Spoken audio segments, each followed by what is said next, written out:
Hey, come on out, by Shinichi Hoshi.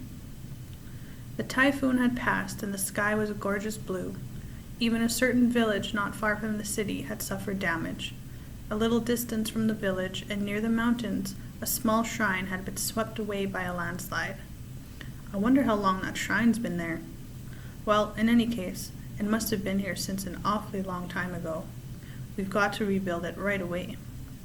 While the villagers exchanged views, several more of their number came over.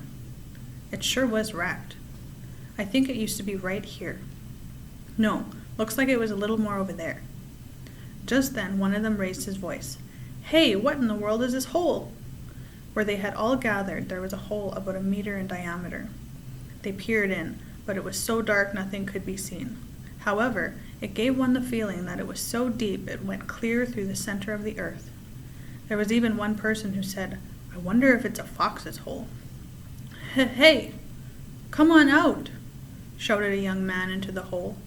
There was no echo from the bottom. Next, he picked up a pebble and was about to throw it in.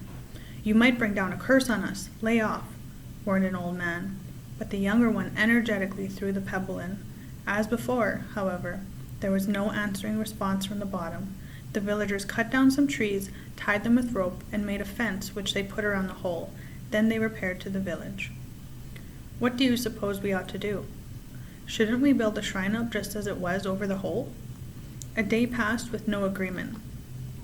The news traveled fast, and a car from the newspaper company rushed over. In no time, a scientist came out, and with all-knowing expression on his face, he went over to the hole. Next, a bunch of gawking curiosity seekers showed up.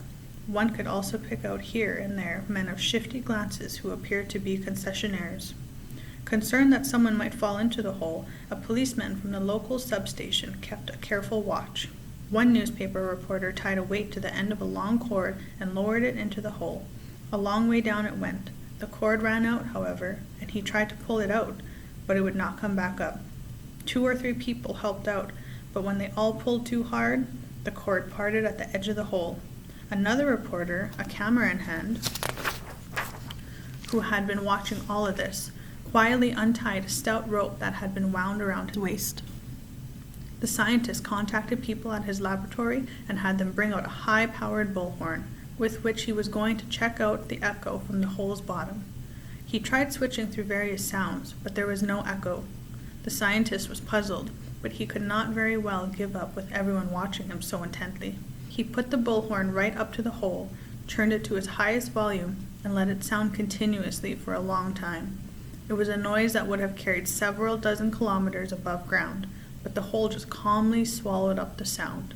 In his own mind, the scientist was at a loss, but with a look of apparent composure, he cut off the sound and, in a manner suggesting that the whole thing had a perfectly plausible explanation, said simply, fill it in.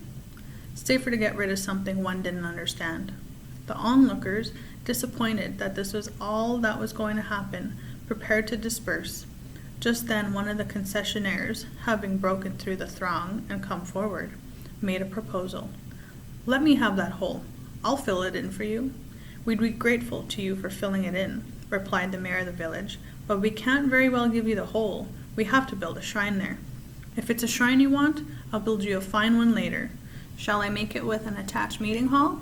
Before the mayor could answer, the people of the village all shouted out, Really? Well, in that case, we ought to have it closer to the village.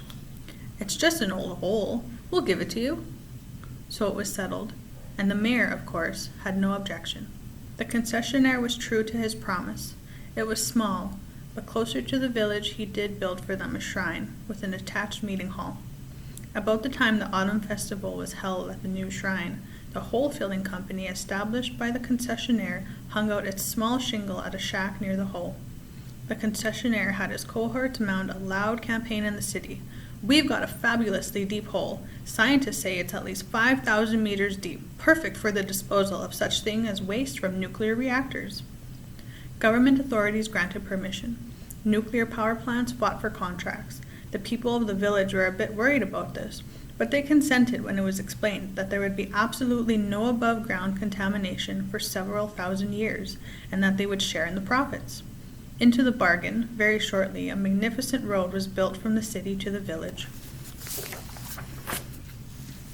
Trucks rolled in over the road, transporting lead boxes. Above the hole, the lids were opened, and the waste from nuclear reactors tumbled away into the hole. From the Foreign Ministry and the Defense Agency, boxes of unnecessary classified documents were brought for disposal. Officials who came to supervise the disposal held discussions on golf. The lesser functionaries, as they threw in the papers, chatted about pinball. The hole showed no signs of filling up. It was awfully deep, thought some, or else it might be very spacious at the bottom. Little by little, the hole-filling company expanded its business. Bodies of animals used in contagious disease experiments at the universities were brought out, and to these were added the unclaimed corpses of vagrants. Better than dumping all of its garbage in the ocean, went the thinking of the city, and plans were made for a long pipe to carry it to the hole. The hole gave peace of mind to the dwellers of the city. They concentrated solely on producing one thing after another. Everyone disliked thinking about the eventual consequences. People wanted only to work for production companies and sales corporations. They had no interest in becoming junk dealers. But, it was thought, these problems too would gradually be resolved by the hole. Young girls whose betrothals had been arranged discarded old diaries in the hole. There were also those who were inaugurating new love affairs and threw into the hole old photographs of themselves taken with former sweethearts. The police felt comforted as they used the hole to get rid of accumulations of expertly done counterfeit bills. Criminals breathed easier after throwing material evidence into the hole. Whatever one wished to discard, the hole accepted it all. The hole cleansed the city of its filth. The sea and sky seemed to have become a bit cleaner than before. Aiming at the heavens, new buildings went on being constructed one after the other. One day, atop the high steel frame of a new building under construction, a workman was taking a break. Above his head, he heard a voice shout out, "Hey, come on out!" But in the sky, to which he lifted his gaze, there was nothing at all. A clear blue sky merely spread over all. He thought it must be his imagination. Then, as he resumed his former position, from the direction where the voice had come, a small pebble skimmed by him and fell on past. The man, however, was gazing in idle reverie at the city's skyline growing ever more beautiful, and he failed to notice. And that was the short story, Hey, Come On Out.